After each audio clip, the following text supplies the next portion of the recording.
जरा सोचो तुम एक प्लेन में बैठे हो लेकिन वहाँ सारे पैसेंजर्स खूनी निकले जो तुम्हारी जान के पीछे पड़ जाए। कुछ ऐसा ही होता है हमारी आज की कहानी में। कहानी की शुरुआत में हम एरन नाम के एक आदमी को देखते हैं जो कि बहुत परेशान और जल्दबाजी में लग रहा था। एरन जैसे ही अपने डिपार्टमेंट में पहुंचा तो उसने स्टाफ को जल्द से जल्द वीडियो चलाने को कहा। तभी उसने देखा कि एक फैक्ट्री में एक बहुत बड़ा बम धमाका हुआ है। फिर एरन ने इस बारे में रिसर्च की तो पता चला कि इसके पीछे घोस्ट का हाथ है। घोस्ट एक हैकर था जिसका असली नाम किसी को नहीं पता। जब एरन और उसके साथियों ने सीसीटीवी फुटेज को चेक किया तो उन्हें समझ आया कि घोस्ट बहुत ही ज्यादा शातिर और मास्टरमाइंड है, क्योंकि किसी भी वीडियो में उसकी शक्ल साफ नहीं थी। अब हालात बहुत बदतर हो चुके थे। एरन गुस्से में कहने लगा कि ये सब कैथरीन के यहाँ पहुँचने से पहले खत्म हो जाना चाहिए। उसे इस बारे में भनक भी नहीं लगनी चाहिए। कैथरीन ने ऑफिस पहुँचते ही सबसे पहले एरन से इस केस की अपडेट मांगी और कैथरीन को पता लग गया कि घोस्ट बैंकॉक में है। फैक्ट्री में हुए बम ब्लास्ट में कैथरीन की टीम के कई लोग मरे थे। वो इस बात से बहुत गुस्से में थी। उसने पूछा कि हमारी कौन सी टीम बैंकॉक के सबसे नजदीक है।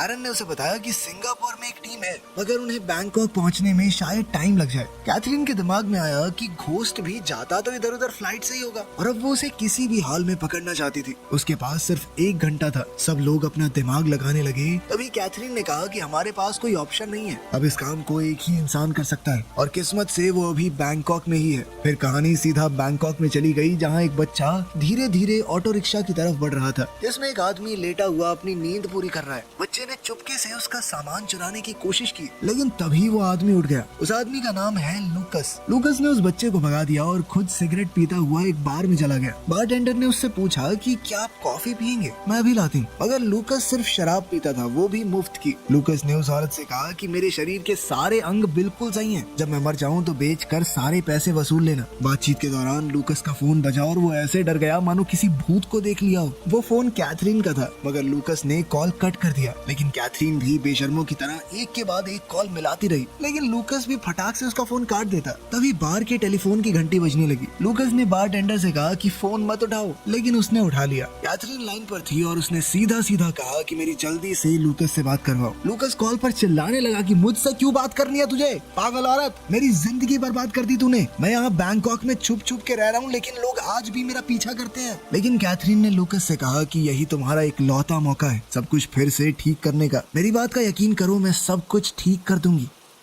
उसी वक्त कुछ गुंडे लूकस को मारने बार में आ गए मगर लूकस को मारना इतना आसान नहीं था। लूकस ने जल्दी से सभी गुंडों को धूल चटाई और वहाँ से निकल गया। बाहर आते ही उसने कैथरीन को कॉल किया और पूछने लगा कि मुझे करना क्या होगा। कैथरीन ने सीधा कहा कि घोस्ट नाम के एक हैकर को पकड़ना है। उसकी फ्लाइट जल्द ही बैंकॉक में बोर्ड होने वाली है, तुम्हें उसे पकड़ के मेरे पास लाना है। इस पर लूकस ने पूछा कि बदले में मुझे क्या मिलेगा। कैथरीन ने कहा सब कुछ, तुम अपनी पुरानी जिंदगी फिर से जी सकोगे, यूं लोगों से भागते नहीं रहना पड़ेगा। लूकस ने गुस्से में कहा कि तुम्हें क्या लगता है मैं इतनी आसानी से तुम्हारे ऊपर भरोसा कर लूंगा। इतने में दोबारा से गुंडे वहाँ गए। लूकस सोच में पड़ गया कि आखिर मैं कब तक बैंकॉक में छुपा रहूंगा। फिर उसने कैथरीन को दोबारा कॉल किया और कहा कि मुझे प्लान अच्छे से समझाओ। कैथरीन उसे समझाने लगी कि जल्दी से एयरपोर्ट जाओ अपना पासपोर्ट लेकर, तुम्हें उसी फ्लाइट में बैठना होगा जिसमें वो हैकर मौजूद है। लूकस उसकी बात मानकर टैक्सी में बैठा और एयरपोर्ट की तरफ निकल पड़ा। एयरपोर्ट पहुँचने से पहले उसने टैक्सी ड्राइवर की टी शर्ट ले ली जिसके बाद वो एयरपोर्ट में एंटर हुआ। अंदर पहुँचते ही एक आदमी ने उसे पासपोर्ट और टिकट पकड़ा दी। उसे फिर से कैथरीन का कॉल आया और उसने बताया कि घोस्ट को गोली लगी है और डॉक्टर ने उसका ट्रीटमेंट किया है। तुम इस बात को ध्यान में रखना, इस बात से तुम्हें उसे पहचानने में मदद मिलेगी। इतनी जानकारी लूकस के लिए बहुत थी। फिर वो चुपचाप जाकर फ्लाइट में बैठ गया। ये फ्लाइट बैंकॉक से सीधा सैन फ्रांसिस्को जाने वाली है। लूकस बहुत खुश था कि इतने सालों में वो पहली बार अपने देश अमेरिका वापस जाने वाला है। तभी जो आदमी उसकी बगल में बैठा था वो लूकस से बातचीत करने लगा। उसका नाम कायान था। कायान ने लूकस को बताया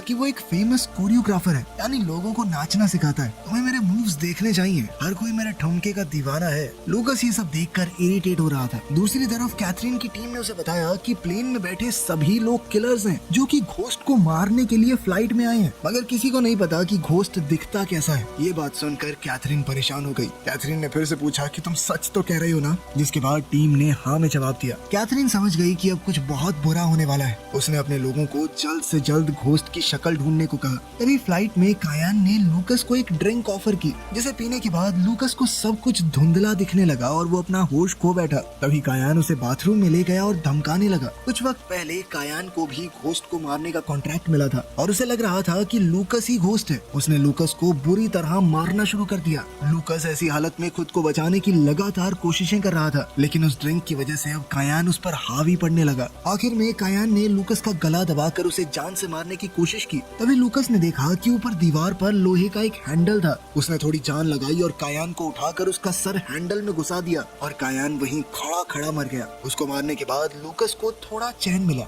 लूकस जानता था कि उस ड्रिंक की वजह से वो बेहोश होने वाला है, इसीलिए वो रेंगता हुआ दरवाजे के पास गया और वहाँ रखे शैम्पू को पीने लगा ताकि उसे जल्दी से उल्टी हो जाए। उल्टी करके लूकस को काफी राहत मिली। तभी वॉशरूम के दरवाजे के पास दो फ्लाइट अटेंडेंट आ गए। लड़की का नाम ईशा और लड़के का नाम रॉयस था। वो दोनों देखने आए थे कि सब ठीक तो है, क्योंकि वॉशरूम का दरवाजा काफी देर से बंद था। वो दोनों बार बार दरवाजा नॉक कर रहे थे, पर लूकस ने दरवाजा नहीं खोला। तभी वहाँ स्काई मार्शल आ गया और वो भी दरवाजे को पीटने लगा। आखिरकार लूकस ने दरवाजा खोल दिया और वो लोग पूछने लगे कि इतनी देर से तुम अंदर क्या कर रहे हो। लूकस कहने लगा कि मेरी तबीयत अचानक खराब हो गई, इसीलिए इतना टाइम लगा। मगर स्काई मार्शल को उसकी बात पर यकीन नहीं हुआ। उसने सोचा कि लूकस कुछ तो गड़बड़ कर रहा है, तो उसने अपनी बंदूक निकाली और लूकस पर तान दी, लेकिन लूकस ने पलक झपकते ही बंदूक छीन ली। ये देखकर अटेंडेंट का मुंह खुला का खुला रह गया। उन लोगों को कायान की बॉडी नहीं मिली क्योंकि लूकस ने उसे वॉशरूम में छुपा दिया था। दोनों अटेंडेंट बहुत डरे हुए थे। तब लूकस ने उन्हें बताया कि मैं एक FBI एजेंट हूँ। मैं यहाँ एक क्रिमिनल को पकड़ने आया हूँ जो इस वक्त इस फ्लाइट में मौजूद है। तुम लोगों को मेरी मदद करनी चाहिए। ईशा ने पूछा कि आदमी कौन है, वो दिखता कैसा है, हमें बताओ, हम तुम्हारी मदद जरूर करेंगे। इस पर लूकस ने कहा कि ये तो मुझे भी नहीं पता, मैं सिर्फ इतना जानता हूँ कि उसका नाम घोस्ट है। आज तक किसी ने उसका चेहरा नहीं देखा और उसका असली नाम भी कोई नहीं जानता, मगर इतनी जानकारी है कि उसे हाल ही में गोली लगी है और हमें फ्लाइट लैंड होने से पहले उसे ढूंढना होगा। जिस आदमी को मैंने अभी मारा वो भी घोस्ट को मारने आया था और उसे लगा कि मैं घोस्ट हूँ। इसका मतलब है कि फ्लाइट में और भी लोग हो सकते हैं जो घोस्ट को मारने आए हों, लेकिन मुझे घोस्ट को जिंदा पकड़ना है। तो इससे पहले कि लोग उसे मार दें, हमें उसे पहचानना होगा। लूकस ईशा से कहता है कि मुझे कुछ कपड़े चाहिए। मेरे पास कपड़े नहीं है। कार्गो एरिया में एक और हिटमैन छुपा हुआ था जो अपने हथियार को तैयार कर रहा था। इतने में लूकस भी रेडी हो गया। उसने अंदर जाकर नजर मारी और फिर बाहर आकर पैसेंजर्स की लिस्ट को चेक किया। फिर ईशा उसे कार्गो एरिया में ले गई और सब वहाँ बैठ गए। जैसे ही उन्होंने कंपार्टमेंट खोला तो एक डेड बॉडी नीचे गिर गई। ये बॉडी किसी और की नहीं, असली स्काई मार्शल की थी। इसका मतलब था कि जिसे लूकस ने मारा वो नकली पुलिस वाला बनकर वहाँ आया था। लूकस कुछ सोचते हुए नीचे बैठ गया। तभी उसने देखा कि ईशा को डर के मारे पसीना आने लगा है। लूकस बहुत समय से इस बिजनेस में था, उसे पता था कि ये पसीना अलग है। ऐसा पसीना तभी आता है जब आप घायल हो। लूकस ने कहा कि मुझ पर बहुत बार लोगों ने हमला किया है, यहाँ तक कि गोलियां और चाकू भी मारे हैं। इसका मतलब तुम भी घायल हो, तुम्हें गोली मारी गई है ना। लूकस समझ गया कि ईशा ही घोस्ट है। सबको लग रहा था कि इतना बड़ा हैकर एक लौंडा ही होगा, लेकिन वो तो लड़की निकली। ईशा ने इस बात को मानने से इनकार कर दिया। ईशा ने कहा कि नहीं, मुझे कोई गोली नहीं लगी, पागल हो क्या आप। कार्गो डिपार्टमेंट में छुपा हुआ हिटमैन उनकी सारी बातें सुन रहा था। उसने अचानक से ईशा पर हमला करना चाहा, मगर ईशा ने एक ही झटके में उसे मौत के घाट उतार दिया। इस बात से तो क्लियर ही हो गया कि ईशा ही घोस्ट है। ईशा को लूकस पर भरोसा नहीं था कि वो सिर्फ उसे पकड़ना चाहता है, मारना नहीं। लेकिन लूकस ने कहा कि मुझ पर भरोसा नहीं करोगी तो करोगी क्या। इस प्लेन में मौजूद हर एक इंसान मुझे लगता है तुम्हें मारने ही आया है और सिर्फ मैं हूँ जो तुम्हें बचाना चाहता हूँ। ईशा के पास कोई चारा था नहीं तो वो मान गई और कहा कि आगे का प्लान क्या है। लूकस ने कहा कि तुम एयर होस्टेस होने की एक्टिंग करती रहो, पर जब भी तुम्हें किसी पर डाउट हो तो सीधा आकर मुझे बताना। फिर वो पायलट से मिले और उसे बताया कि कुछ बहुत बुरा होने वाला है, तो चाहे कुछ भी हो जाए लेकिन कॉकपिट का दरवाजा मत खोलना। एक पैसेंजर ने ईशा से कॉफी मांगी। ईशा ने कॉफी दे दी और फिर वापस अपनी जगह पर आ गई। उधर लूकस फर्स्ट क्लास में घुस गया ये देखने के लिए कि किस किस टाइप के किलर वहाँ आए हैं। उसी वक्त एक लड़की ने लूकस पर अचानक से हमला कर दिया और उन दोनों में फाइट शुरू हो गई। वो लड़की बहुत बेहतरीन फाइटर थी। लूकस जीतने की पूरी कोशिश कर रहा था, मगर लड़की को हराना नामुमकिन सा लग रहा था। जब लड़की ने मास्क हटाया तो लूकस समझ गया कि ये ट्रैड गैंग की मेंबर है, जो कि एशिया का सबसे बड़ा गैंगस्टर ग्रुप था। तभी लूकस की नजर कांच के टूटे हुए ग्लास पर पड़ी। उसने ग्लास उठाया और लड़की की आंख में घुसा दिया, जिससे लड़की को कुछ भी दिखना बंद हो गया। लेकिन वो किलर फिर भी हार नहीं मान रही थी। जिसके बाद लूकस ने वो ग्लास उसके सर में घुसाकर लड़की को मार डाला। मगर बात यहाँ खत्म नहीं हुई। प्लेन ट्रैड गैंग के मेंबर्स से भरा हुआ था और सब ने अब लूकस पर हमला बोल दिया। वहीं दूसरी तरफ जिसे ईशा ने कॉफी दी वो इंसान जानता था कि ईशा ही घोस्ट है। इससे पहले कि वो ईशा पर हमला करता, उसका गला बेहद दर्द करने लगा, क्योंकि ईशा ने उसकी कॉफी में जहर मिला दिया था और वो हिटमैन ईशा को मारने से पहले ही मर गया। उधर लूकस सबसे फाइट कर रहा था और उसने सबको एक एक करके चित्त कर दिया। तभी ईशा वहाँ रॉयस के साथ आई और वो इतने सारे लोगों को ढेर देखकर दंग रह गई। लूकस की हालत बहुत खराब थी। उसके हाथ एक फोन लगा जिसमें लूकस की फोटो थी। उसने ईशा को पकड़ा और पूछा कि इन लोगों के पास मेरी फोटो कहाँ से आई।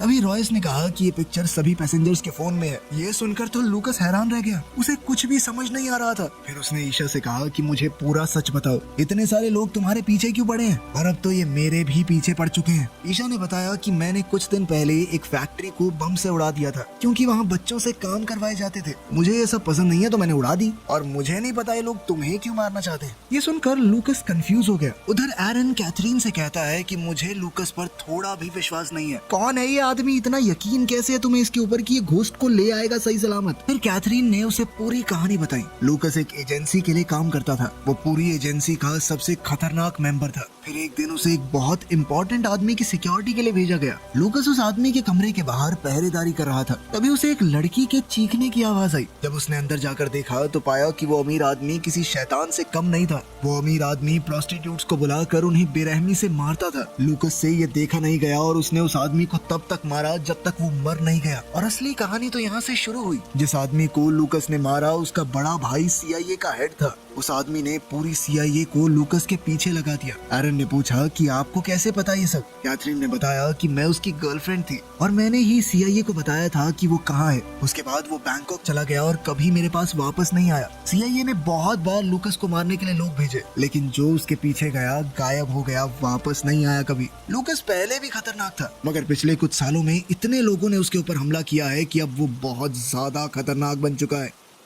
फ्लाइट में ईशा लूकस के पास गई और उसे वो दवाइयाँ दिखाने लगी जो डॉक्टर ने उसे ट्रीटमेंट के बाद दी थी। ईशा ने कहा कि तुम इन्हें खा लो, तुम्हें काफी चोटें लगी हैं। पर तभी लूकस ने देखा कि उसे काफी सारे हिटमैन ढूंढ रहे हैं। लूकस सीधे तौर पर उनसे भिड़ गया और एक एक करके सबको मारने लगा। पर तभी ईशा ने देखा कि लूकस धीरे धीरे कमजोर पड़ रहा है, तो वो उसकी जान बचाने आ गई। मगर लूकस गुस्से में कहने लगा कि तुम क्या कर रही हो? मेरी मुसीबत और बढ़ जाएगी अगर उन लोगों को पता चला कि मैं तुम्हारे साथ हूँ। तभी एक आदमी उनकी बात सुन लेता है और एक दूसरे आदमी ने लूकस पर हमला बोल दिया। लूकस उससे लड़ रहा था और वहीं ईशा दूसरे गुंडे से अपनी जान बचा रही थी। ईशा पूरी कोशिश कर रही थी कि वो उस हमलावर को मार सके और आखिरकार वो ये करने में सफल भी हो गई। लूकस ने भी लगभग सबको मार ही दिया था, मगर अब वो चाकू के वार से घायल हो चुका था। तभी 3 औरतों ने आकर लूकस पर हमला बोल दिया, लेकिन ईशा ने उसे बचाने के लिए चिल्लाते हुए कहा कि ये मेरे साथ है। ये औरतें ईशा की दोस्त थी जो उसे बचाने के लिए इस फ्लाइट पर मौजूद थी। लूकस को बहुत चोटें लग चुकी थी। वो उसका इलाज करने के लिए उसे नीचे की तरफ ले गए और इधर कैथरीन को ईशा की शक्ल पता लग गई। वो समझ गई कि यही लड़की घोस्ट है। तभी एरन फोन पे बात करता हुआ बाहर चला गया। लूकस ईशा से उसकी कहानी पूछने लगा तो ईशा ने बताया कि मैं इंडिया से हूँ, मैं एक अनाथ हूँ और अनाथ बच्चे अक्सर किडनैप हो जाते हैं क्योंकि उनका ध्यान रखने वाला कोई नहीं होता ना।